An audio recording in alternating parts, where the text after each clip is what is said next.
Hi everybody, I'm Ed Liss, Jukebox collector and music historian. I'd like to welcome you to another session of Jukebox BIOS. Today we're going to feature this beautifully restored 1937 Rockola Rhythm King. The Rockola Rhythm King was manufactured by the David C. Rockola Corporation of Chicago, Illinois in 1937. At the time, it was considered an Art Deco design masterpiece that used many new audio technology features that were considered decades ahead of its time. The all-wood cabinet used 5 types of veneers, 3 of which are extinct today and are not available. It was the first phonograph to use noise cancellation circuitry in the amplifier that eliminated all surface noise from 78 RPM pressings without affecting the playback. This was accomplished using notch filters or capacitors that targeted noise in the mid-range frequencies. Since 78s could not reach above 5,000 Hz on the sound spectrum, most of the noise was targeted in the mid-range frequencies. Unlike digital playback, which is compressed and missing notes, this analog system captured and played back 100% of the recorded music with crystal clear clarity and smooth bass response. The amplifier was a 25-watt monophonic tube unit matched to a 15-inch dynamic range Jensen Series X speaker. The speaker was attached to a soundboard using 4 canvas strap fasteners that enabled it to be suspended in the cabinet so that there was no vibration, noise, howling, or feedback of any kind.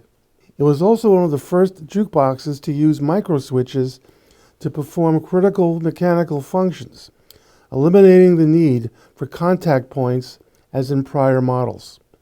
1937 was a pivotal year for music, motion pictures, and dance. Artists such as Cab Calloway, Bing Crosby, Fred Astaire, Artie Shaw, Benny Goodman, Duke Ellington, Billie Holiday, Judy Garland, and Count Basie could be heard on the radio airwaves and in jukeboxes all across America.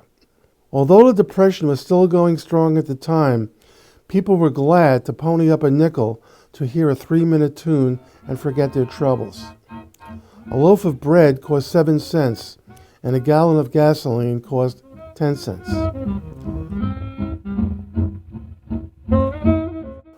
I found this jukebox in Katona, New York in February 2014.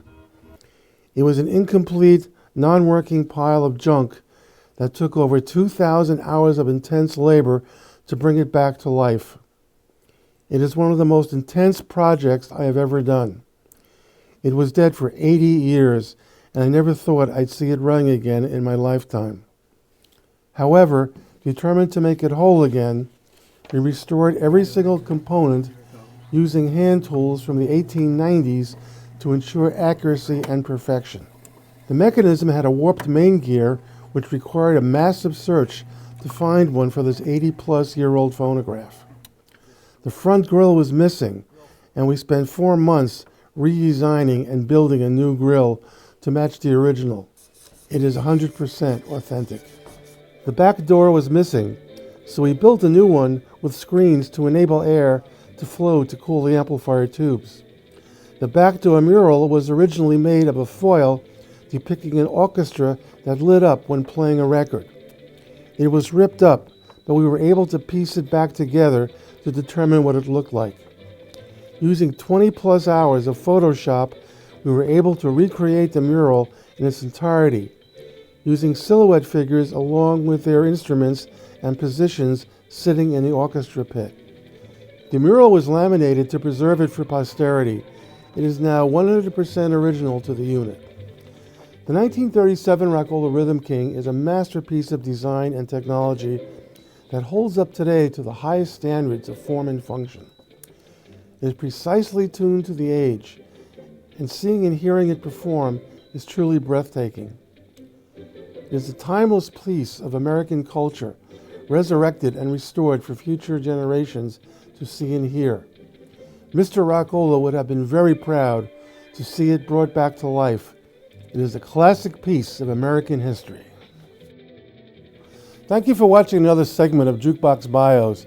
I'm Ed Liss, and I'll see you next time.